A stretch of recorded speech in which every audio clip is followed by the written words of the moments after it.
Welcome back to the Beer Brackets Pub, everybody. Today's a very exciting day because finally we're getting to a Unibroue beer. We've been talking about Unibroue on the channel since the beginning, man. Like going back 4-ish years to the beginnings of Beer We Brackets. really have. It's been quite a while since we've mentioned this brewery on the channel, but it's a nice callback, I think. I've been excited to try this one here together with you. You know what? It's really special because some of our first reviews, we did La Fin du Monde and we also did Trois Pistels. So we touched on Unibroue early because for me, being from Montreal, it's a brewery that's kind of close to my heart that I know really well and that I tasted growing up as a young beer explorer. So I'm really familiar with their beers. This one, buddy, the Blanche de Chambly. Blanche, of course, being the French word for white. So it's the Chambly white. Chambly is a town just south of Montreal here in Quebec, maybe about 20 minutes, half an hour outside of Montreal. And so this is the first ever beer that Unibroue brewed. Wow. This is their original beer. See, the first one. I didn't know and that. That's awesome. Yeah, fun beer fact.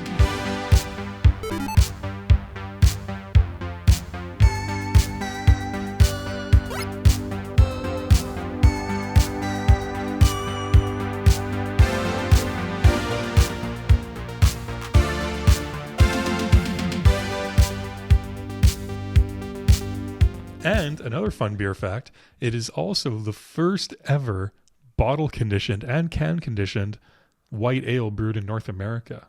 Wow.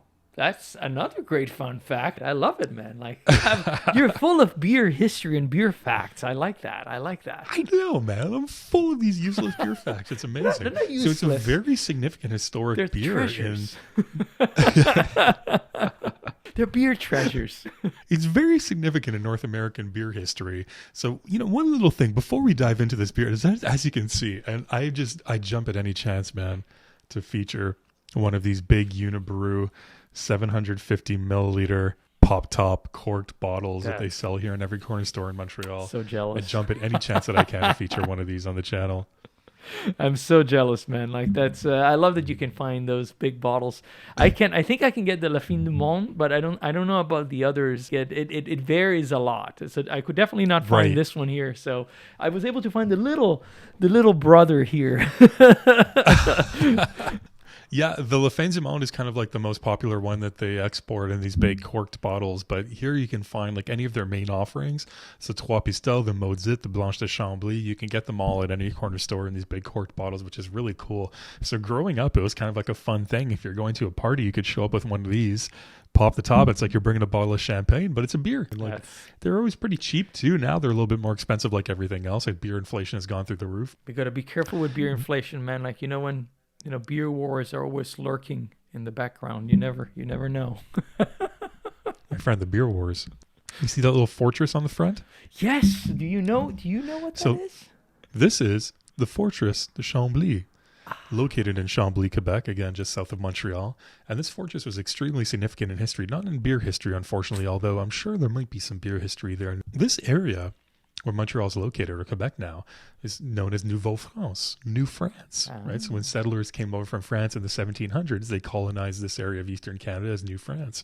The Dutch settlers went down and settled New Amsterdam, which eventually became New York City. So New Amsterdam was Manhattan. And so there was a waterway linking Chambly, Quebec, all the way down to Manhattan.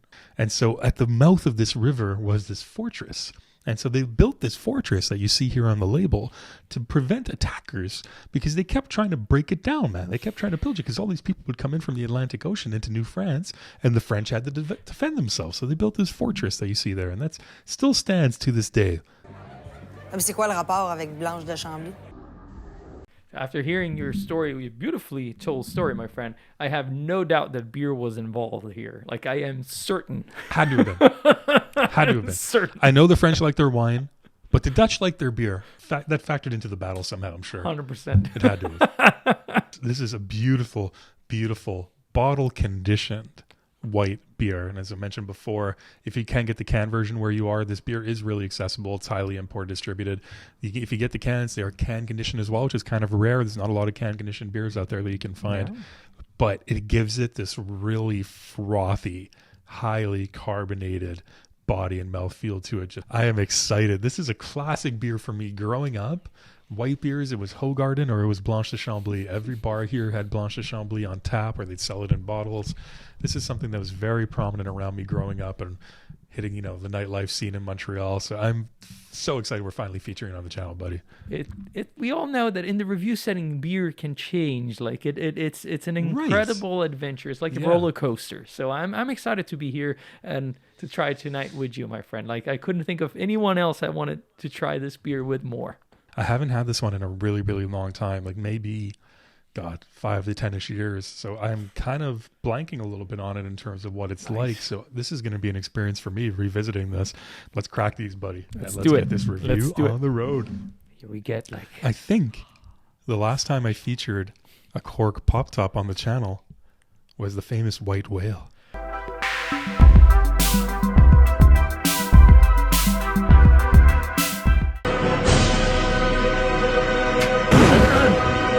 White Whale. From what I read, the White Whale. On the trois. There it is. Woo. I don't know if you remember early beer brackets, but every time I did that, the cork would hit the camera. Yeah, that's right. Sounds delicious. Woo! Woo! And we had a running count. I think it was 3 in a row where the cork would just fly across the room and hit the camera. Did it hit it again? No, but it actually hit the computer. It hit your face on my computer screen. I thought I felt something. All right, my friend. Excited to... Ooh, it smells already incredible. Look at that. Oh, listen to those beer sounds. Wow, what an aroma. Oh, I just want to go in for a sip. Right? Isn't that awesome? Yeah. Ooh, this is very interesting because it has those very classic estery notes to it right off the bat, like a little bit of banana clove. But right, it does. I love this orange, man. Like the orange is just so subtle, like this candied orange. It really reminds me of those little bits of candied orange and you can find in the Christmas cake, like a panettone or something like that kind of panettone. That's a perfect descriptor. And I like the panettone descriptor specifically because of that yeasty kind of aroma that it has. Like even when you cut it open, it's very intense. So panettone, I think, is the descriptor that I'm. I think so too. I'm getting. That's perfect. Yeah.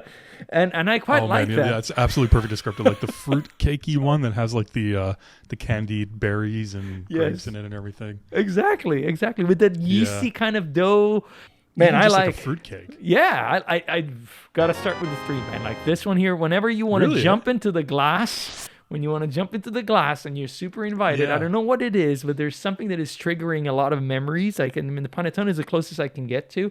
Very intriguing to me. If I can compare this aroma to a beer that we've had recently, it would be a beer that sits on our Perfect Beer Roundtable, the Paulaner wheat beer. Yeah. I think the aroma is a little bit closer to that than anything else that I've smelled kind of recently. Everything you described, and it's kind of really heavy on the malt too. Like you said, the yeastiness. Yeah, there's a yeasty, malty breadiness there. It's really good, man. It's really good. Can I go up to a 3? I think I'm going to give it a 2.5. It'll stay really high. I like the breadiness is kind of a little strong on it, but it's good. I'm curious to see where it goes. Again, I don't remember what this tastes like exactly. So cheers, buddy. Strong scores to start with. Friend. Cheers to you. Let's see how this tastes. Okay. Ooh. Interesting. This is what I remember. Beer memories. They say your memories are the best kind of memories. Best kind of memories. Couldn't agree more. Let's see, where to Distant start. beer memories. In the past Joe whispering to present Joe. The timelines intersecting. So to me, the first note that I get more than anything else is that candied orange. Like that to me is really, really, really strong. Way more than any of the other wheat beers that we've reviewed, the wheat beers that we've reviewed. I do agree that like Chloe banana Hefeweizen trickles in pretty quickly, but it's surrounded right after by this thick layer of malt. That's why I think the panettone came into mind. It's reflected in the taste. I will say though that one thing that it's a little disappointing, the aroma was so strong and so inviting, When I got to the taste, everything like got Subtle. toned down subtly Yeah. a lot. So there's almost like this Yeah. huge, and maybe that's done like on purpose. There's nothing wrong there. Like if it's very well balanced, everything well done.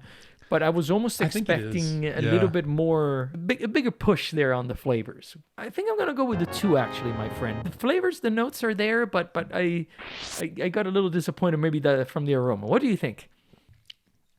Candied orange, clove, banana. And it's kind of shocking, right? Because the aroma is really pungent. Even when I popped the cork, the aroma just like filled the room. Really yeasty and bready. And then you don't get any of that on the taste, which I actually like. I'm not, aside from the Paulaner wheat beer, which did it perfectly, I'm not usually a big fan of when wheat beers overdo it on the breadiness, because I find it just becomes a little heavy. This one does it really, what it does really well, it's a citrusy, those estery characters. It's so refreshing. And you know what? I think, like you said, it is done on purpose, because this beer is really like a summer beer. This is something that they serve on patios here in the summer. It's really pushed in the summer. And when you have this really cold in the summer, it's really refreshing to drink. And because the taste isn't too overpowering. And I really love that sort of citrusy orange peel. Like you see even on the back of the bottle. I don't know if you have it on yours, but there's on the big one here, it's kind of like the picture of the orange peels wrapped around the flute glass. Really? Oh, nice. Yeah, can you see that there? Oh, yes, I see it. Yes. And they really do accentuate and really push that sort of orange peel, orange zest flavor on it, which you really get on the taste. It's wonderful. I'm going to stick with 2.5. I really, really like the taste of this. I'm really enjoying it. I see what you mean. It's subtle, but I think that's by design, and I think that works for what it is. It's now Buddy Mouthfeel, beer bracket tradition. There it is. I've got so much left in this giant 750 milliliter bottle. You can do multiple refresher, my friend. I have been. I'm going to fill this up to the brim. Look at this. Oh, yeah. Now, this tattoo that my daughter gave me before almost fell in the beer. The sparkly unicorn. It's kind of like peeling off from my arm hair. I can't stick properly. Gotta be careful there with those unicorns. Oh, you got to. Carbonation is very lively, nice and refreshing without being overly fluffy. It's very drinkable, very refreshing. Maybe the only thing I can think of is the fact that compared to others beers that they've had, like they tend to have like a little bit more carbonation, at least in this iteration. Yeah. Yours might be like a little bit different, being like the bigger bottle. But I quite like it, honestly. Like I think solid 2.5. It's very well done. A hint more carbonation, I would probably bring it up to a 3. Yeah, it's not as carbonated as you would think it would be for something that's bottle conditioned. At first it is. When you first pour it out, it explodes with carbonation. It's really sharp. But then as it sits for a little bit, the carbonation kind of dissipates a little bit. You can see right now, I just did a refresher on it 10, 15 seconds ago. Yeah, look at yours. It looks almost like completely flat. It faded pretty quickly. But it's still lively, at least. Like I can still, whenever I take a sip, like it's still there. It is. You're absolutely right. It's still lively. It still has a sharp bite to it when you take a sip, even though the head dies down. I like some head retention in a beer, though. Yeah, me too, man. I would, right? You know, I would have liked if it would have kept that a little bit. It's still got a really nice, not too oily. Like for wheat beers can easily get oily sometimes on the mouthfeel. It's nice and crisp. I'm going to stick with the 2.5, actually. I'm going to stay at that number for the first 3 categories. Now the finish, buddy. What do you think?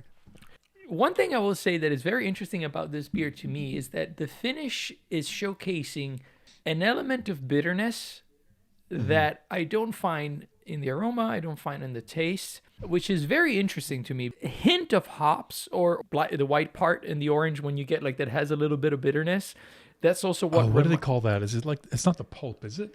No, the kind of like the part in between the pulp. Is it the zest? No, the zest is the outside. The outside, so like the part in between. The flesh. Do they call it the flesh? I think it may be the flesh. Maybe that's what it is. But you know what I mean? Like whenever if you bite into that, you get that weird bitterness. You could associate it with, obviously, with the hops that the percentage, even if being very low on IBUs, like it still has like a little hint of that. And I find that quite nice. I think a 2.5, man, like it's because it's very refreshing. And it has this little surprise, like we said, like it's always nice when there's a little surprise at the end. I like that. Yeah, what I like is that it showcases breadiness and citrus elements without being too obtrusive on the finish. Like it doesn't stick around, which is nice because you get all these characteristics that you're looking for, then like a crisp fast finish on it. I'm going to stick with the 2.5, man. I think that's the fair score all the way through. Like, it's really, really good without hitting perfect, extraordinary, unique status for me so far.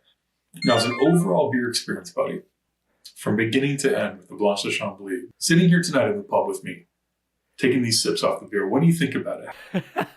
Well, yeah, that's where always like the surprises can happen, right? Because you never know what's going to. I do think that I quite enjoy it, and I think that it's a beer that now that I've had, like I'm probably going to seek more frequently because I like the balance of the elements, how first quenching it is. Like it's extremely sessionable, just like you were saying at the beginning of the review. I'm going to land with the 2.5, and I'm going to agree with you on your, you say they're consistent. I really think that's the appropriate overall score for this beer. It's obviously, it says it's a Belgian-inspired wheat beer. It takes a lot of cues from really well-done Belgian wheat beers and replicates them very well. They don't always do that completely well, Unibroue, that is. A lot of times, styles that they're inspired by, like triples, for example. Yeah. They have the Fin du Monde, they have the Eau Bénite. They have a couple that are triple-inspired beers that they do that I don't think are on the same level or quite live up to really good Belgian triples. This one does. I think this lives up to a really good Belgian white. And for that reason, I'm going to stick with 2.5. It just tastes of quality. It tastes of quality. It drips quality. It's just really refreshing, full of character, really flavorful. It's got a playfulness to it with that citrus. It does. The orange zest, orange peel. It's in there. And sometimes when they serve it, like if you get this on tap, it comes in a little flute glass. Like the Unibroue, the official Unibroue glass for this is like a tall, thin flute glass. That's awesome. And they always put a slice of orange in there too with it. So when you get the extra kick, it doesn't need it. That's what I'm getting at. Like it's like a Hoegaarden or a Blue Moon kind of really benefit from having a slice of orange or lemon in it in the case of Hoegaarden. This doesn't need it. It accentuates it, but it doesn't need it.